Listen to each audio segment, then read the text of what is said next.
All right, guys, welcome on today's episode of the Show Them Show. This is the favorite show and the greatest show on earth. You know this already. So, top on my list is Ice Prince. I mean, for those of you following the news, Ice Prince was arrested a few days ago for allegedly kidnapping a Nigerian police officer.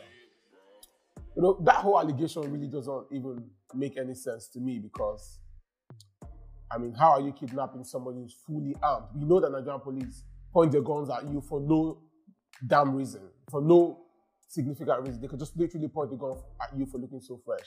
And then I can imagine Ice Prince kidnapping somebody who's fully armed.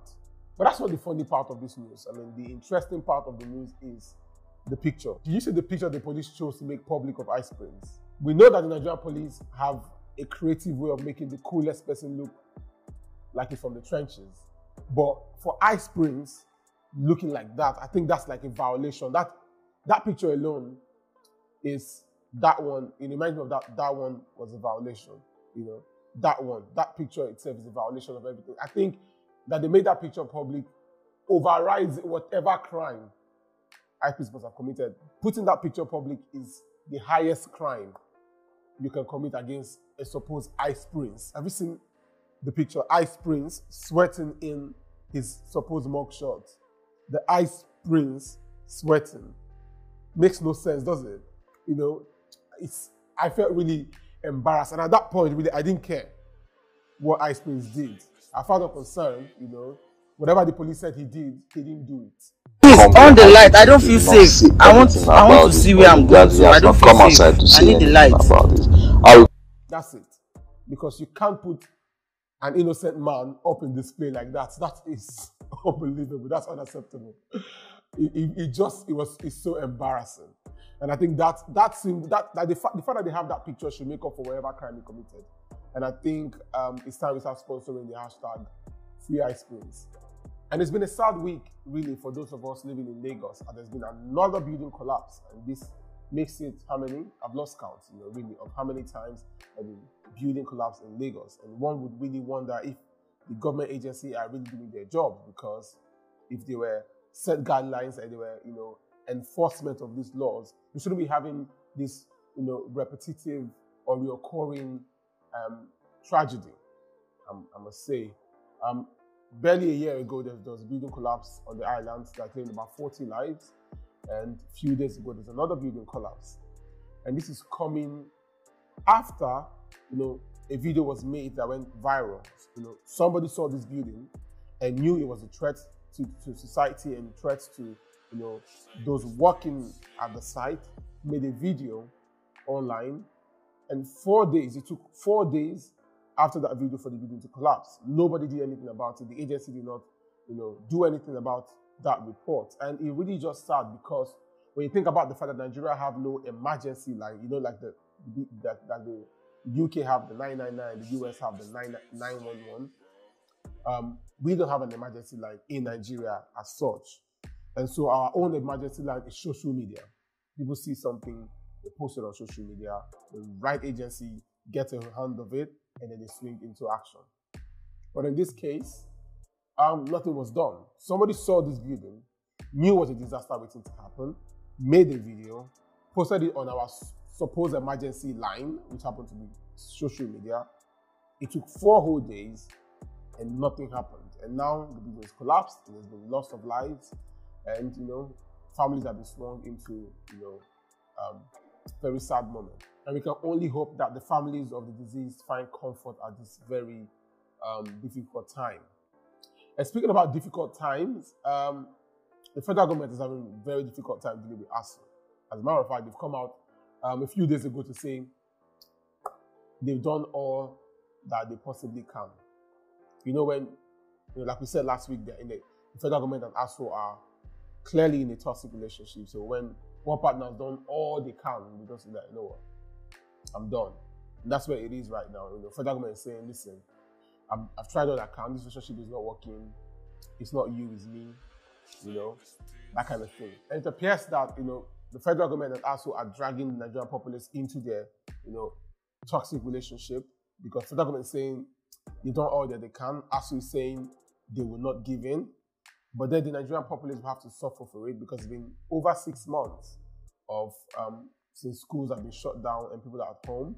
The Minister of Education has come out to say he's done all that he can. In other words, he's telling us that he's run out of ideas or he's exhausted all his options. And I'm here to advise him, really, that you haven't done all that you can, sir. I think that you should, as a matter of fact, consider resigning and give room for somebody with fresh ideas to come on board and solve this problem. And if nothing, try to instill some trust in ASU, because what we see going on here is not just the toxic relationship happening, we also see the trust issues between you both, you two lovers. ASU don't trust the federal government because the federal government has made promises consistently and failed to deliver on those promises. And ASU say, listen, I've been beaten once and I'm shy now. I'm not coming back home. And something from the entertainment scene, if you've been following the Nigeria entertainment industry, last week was the Headies. It's an award where everyone comes together, the la creme de la creme of the industry comes together to get heads.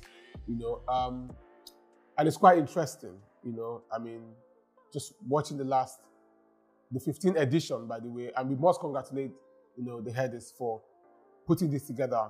It's not easy to bring people together every year to get heads. Like, it's the 15th time. Consistency is key, and longevity. Longevity is very key when it comes to this kind of awards. Some people stop after the first year and the second year, and we've had people who cannot go past the first year. But these guys have been doing this thing consistently for 15 years.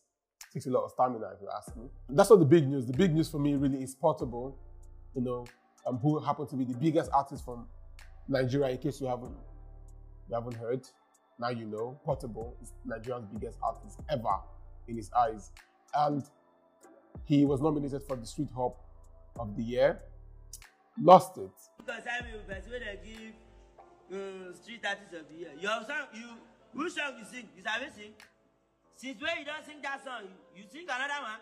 We blow. The carry street give you. Oh, yeah, someone shall lead them, you didn't want. He's been going on the rampage on social media, calling out the organizers, calling out the winner of the category, letting them know that he is truly the street favorite. And I agree with him. I agree with him, no sentiment. Portable is by far the biggest artist on the streets. He pulled the crowd, he has the numbers. Maybe not the streams, because 22 million stream songs.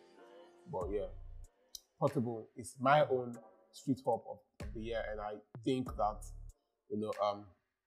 his anger is valid. But it's not just Portable who's come out to complain, really. Mastercraft as well has come out with a lengthy thread talking about how he spent years in the industry mastering his craft and they constantly ignore him and never giving him any heads. And I can understand, for a man who's dedicated 15 years in the industry to not get a head, that can be very painful. Men take these things personal. Men take this in personal. And I think that the Headies need to, do something about it. Even if he cannot win a head, they send him a complimentary one.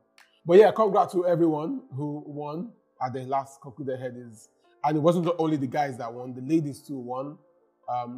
Fave got a head as well at the Headies for the Rookie of the Year, which is quite interesting. So I'm still sending out my congratulations to everyone, who got a head as you just concluded Headies.